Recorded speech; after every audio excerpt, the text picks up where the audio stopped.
This is arguably the best British infantry sabre ever designed, and yet it never officially existed. Do you want to know more? Let's find out.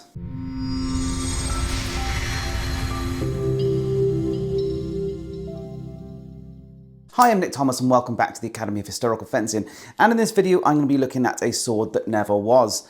By that I mean it existed, but it was never official, never accepted by the army. Now when I say it never existed, in fact every component part of this sword was official and regulation at some point. So this is a kind of a hybrid of parts to make the best of all things. Now this is going to be quite a niche deep dive on kind of sword development and history.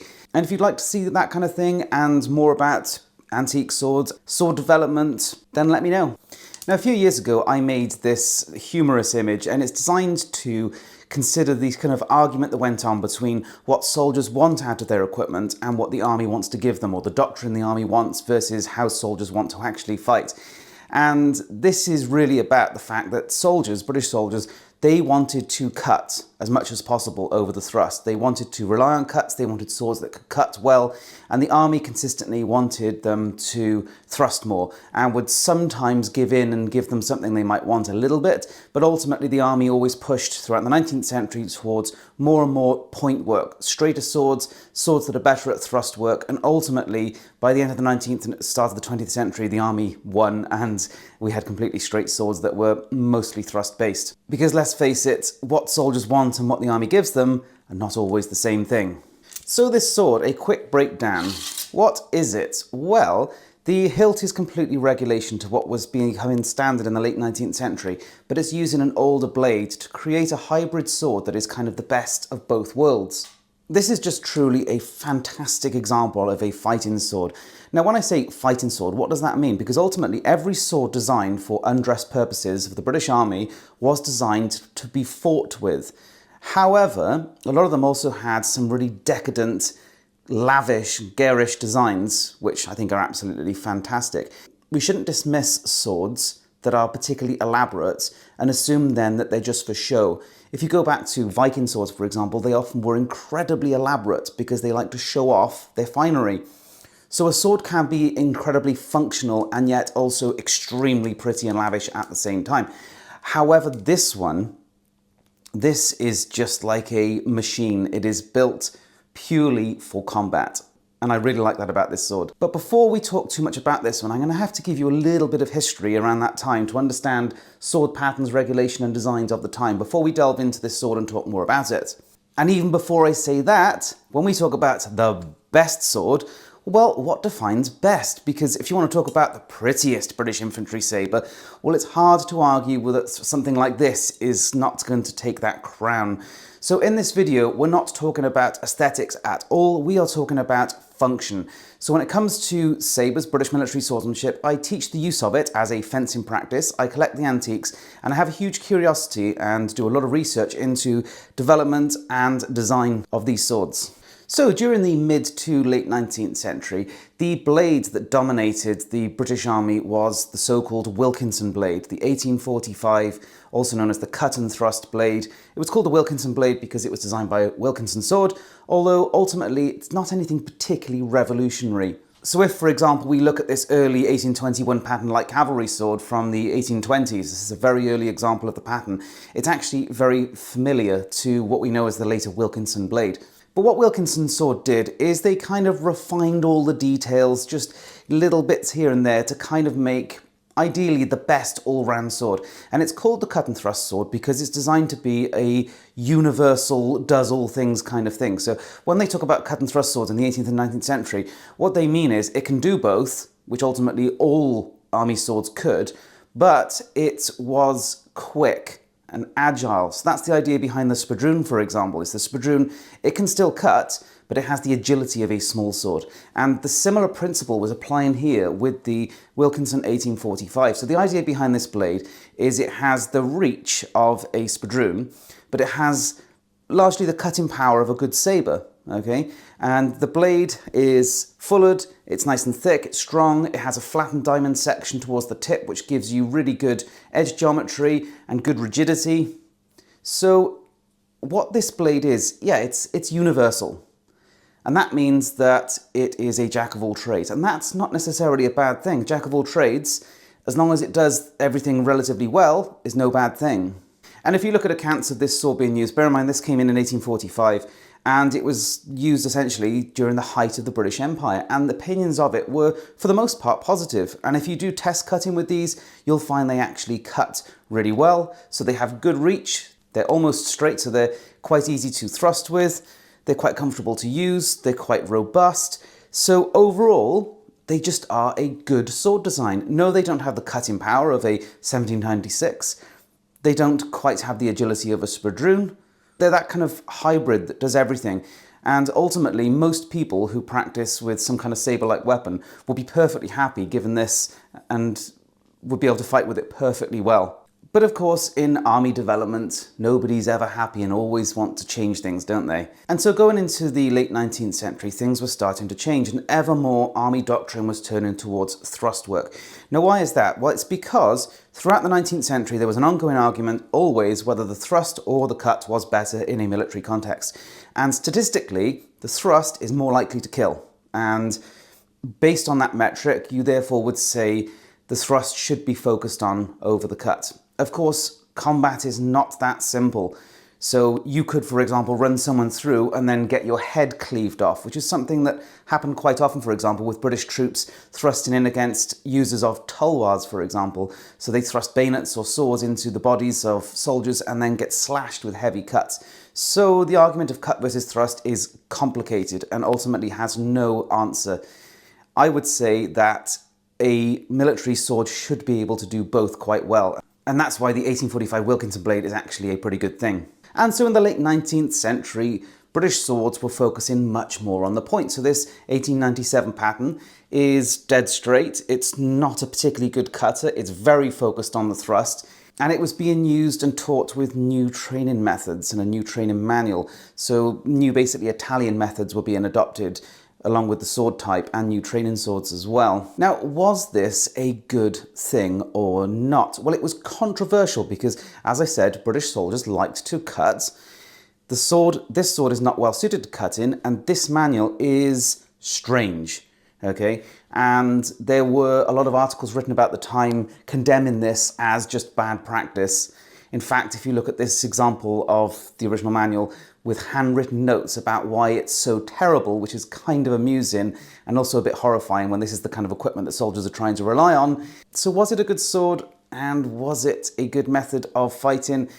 Well, I would say the sword it's okay. Ultimately what it is it's kind of a backsword because it's dumbbell section here, but it goes to essentially a backsword type profile towards the tip. It could be an okay cut and thrust sword, but they tend to feel like they've got quite a bit of mass here, so they don't feel particularly lively. They don't always have a lot of mass for cutting up here. I think they're basically a slightly more unwieldy version of the Wilkinson blade, although they do have a bit more rigidity. So I think the sword it's okay. I think the manual is awful. However, it's very hard to tell how successful this sword and that manual was because by the time they came into practice, swords for use on foot were pretty much redundant. So the use of the sword by the cavalry was still actually useful into the 20th century, but realistically swords on foot, by the 1880s, 1890s, they were rapidly falling out of use. Certainly into the 1890s when this blade was coming in, there was almost no use of swords anymore. Very, very rare occasions. And so it's really hard, unlike the 1845 Wilkinson blade, where we actually have lots of accounts of combat, where it, generally speaking, does an okay job. This blade came in 1892, this hilt came in a little bit later, and it's very, very hard to get an idea based on historical accounts as to how good they were. But what this sword does have is some really good hilt component parts. So in the late 19th century, the backstrap especially started evolving and we get a much flatter area for the thumb to rest against and we have full knurling along the backstrap, and this is a fantastic development because if we look back to what was being done before with backstraps is they were smooth. So you did start to get a little bit of a thumb plate, although it wasn't particularly flat most of the time, but largely backstraps were completely smooth. And you'll notice, for example, in this artillery version of the Wilkinson blade that it has half knurling. So this is kind of an in-between. So this sword was probably made in the 1860s or 1870s or something like that. So it has a bit of the knurling, it's an advantage, but it doesn't have the full knurling of the later backstrap. So when we've established that the Wilkinson blade is, to be honest, just superior, that's my opinion, that's the opinion of a lot of people at the time, soldiers, saber experts of the time, a lot of people agree on that fact. The blade on the 1845 is so much better, but what does this pattern have? So this is an 1897. The 95 is also basically the same. It doesn't have the turned edge here, but it's essentially the same. What does this have that this doesn't? Well, the knurled backstrap we've talked about, which is just fantastic, but it also has this kind of bowl guard that is steel and much more protective. So you can see the size on it. So these guards were pretty small, pretty compact, not offering a huge amount of protection, and it's very common to find them in just a ruinous state because these brass guards, they just buckle, bend, break. They're not the strongest in the world. They're strong enough to do the job, but they could be better, and they don't have a huge amount of coverage for the hand. So these patterns, these 1897s, you've got a lot more protection, they're much stronger, and they don't have any gaps against thrust work as well. So ultimately, the guard is just as comfortable to wear, but it's much more functional in the fight, and the backstrap is so much more comfortable. These knurled backstraps, they often don't get enough credit because ultimately swords slipping in your hand is a massive problem. We see it in fencing today in HEMA, but when it comes to actually fighting with your swords for real, it's even more important because of edge alignment. So in HEMA we should have good edge alignment, but if we don't, it's not the end of the world. You might get criticized by somebody online for having bad edge alignment, but you're not going to die. If you have bad edge alignment in a real fight and you just slap somebody and don't cut them, it could cost you your life. And if you have a grip that turns in your hand, you may well have bad edge alignment. You might also lose grip on your sword. Think about it in the fight. You may have sweaty hands, you might have bloody or dirty hands. The chances of slipping on the grip are actually quite high. So these knurled grips help a lot with grip retention and edge orientation. And so what we've established is that the Wilkinson 1845 blade is actually really good. It's not the sexiest blade out there, but it's the really good all-rounder. And we've also established that the guard on these late 19th century infantry swords, the 1897 and 95, is just fantastically functional. It has a lot of good hand protection and it has really good grip. And so after that long history lesson, we can get back to the actual subject of this video and this just fantastic sword. Now, is it a pretty sword? No, I think it's kind of in its own way, maybe. It looks quite industrial, but this is a fantastic functional sword. So if you understand swordsmanship, understand how swords move, how you fight with them, and how you defend with them, you're surely going to like this sword.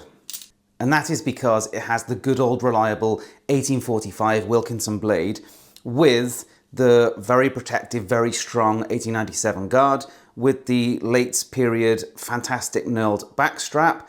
And so this just has all the good things in one sword. But it was never officially allowed. So the British officers of the time, once this hilt pattern came in, should have been using that new straight blade, the kind of dumbbell section straight blade. But officers had to buy their own swords and to a degree had a little bit of leeway in terms of what they bought. Now it would depend on who their commanding officer was in terms of how much leeway they're given. But ultimately, a lot of officers could get away with going a little bit off book, okay, and just slightly deviating from the regulation standard. And ultimately, this sword and its scabbard would still look pretty much uniform. You'd notice a little bit of curvature, but it would look still like the uniform sword. Now, in terms of specification, I can give you the specification on this sword, and I think it's fantastic. It has just a really great combination of things. But, of course, they varied because these are officers' swords and it's non-regulation. So it could be whatever the officer stipulated. But I think this particular example is a fantastic specification that really any saber fighter would be very comfortable using. So it has good blade presence, it has a really good strong shoulder, it has the nice diamond section holding a really good edge up here, it has good hand protection, it has a fantastic grip. And so it's kind of really hard to complain about this sword in any way. It's just incredibly functional. So was this the best British infantry saber that never existed? Absolutely. Of course it did actually exist. They actually come up on the antique market fairly often because a lot of officers in the period did not like that new blade and they did either buy the old blade or have old blades fitted on the new hilts. And so they do actually come up at auction and at dealers and in museums fairly often. It's not exactly a one-off. It was actually a very common combination, even though it's not regulation. And I think it's actually a fantastic combination. Now, ultimately, did this really matter? Because this is right at the end of the 19th century when I've already established that infantry swords don't really have much of a part to play. Well, there are a few years there right at the end of the 19th century, so basically 1895 up to about 1905, 1910, where possibly in certain areas, certain conflicts, there might have been a reason to use a sword like this. So ultimately, a 10-year period in history, we look back at as a 10-year period as quite a small, small amount of time. But of course, 10 years is actually quite significant, particularly in a war environment. So yes, I think if they had just kept this blade and evolved it with this hilt, they would have ended up with one of the absolute finest sabers the army had ever had. And if they'd actually kept the older sword systems in use and not adopted that new Masiello system, I think they would have been much better off as well. But of course, soldiers do not always get what they want. So what do you even call this sword? Well, some people call it the 1895/45 or something similar to basically denote that you have components of each. It's hard to exactly say because it's non-regulation, but it's a great piece of kit. I absolutely love it. If I had to actually fight with really any kind of sword and you gave me this, I would be very, very happy. It does all the things. It has good reach, it's nimble enough, it cuts well enough, it's rigid enough on the thrust, it has good edge profile, the guard is excellent, it grips really, really well, particularly when you use a thumbs up grip, which pretty much everybody using sabers in Europe in the 19th century was doing. So it's just a fantastic sword. And there you go. I really hope you've enjoyed the video. Please do like and subscribe if you haven't already. We do also now have channel memberships. There's absolutely no pressure to do it. We're not going to hide anything behind a paywall, but if you'd like to help out so that we can provide more content, then please do so. Thanks for watching.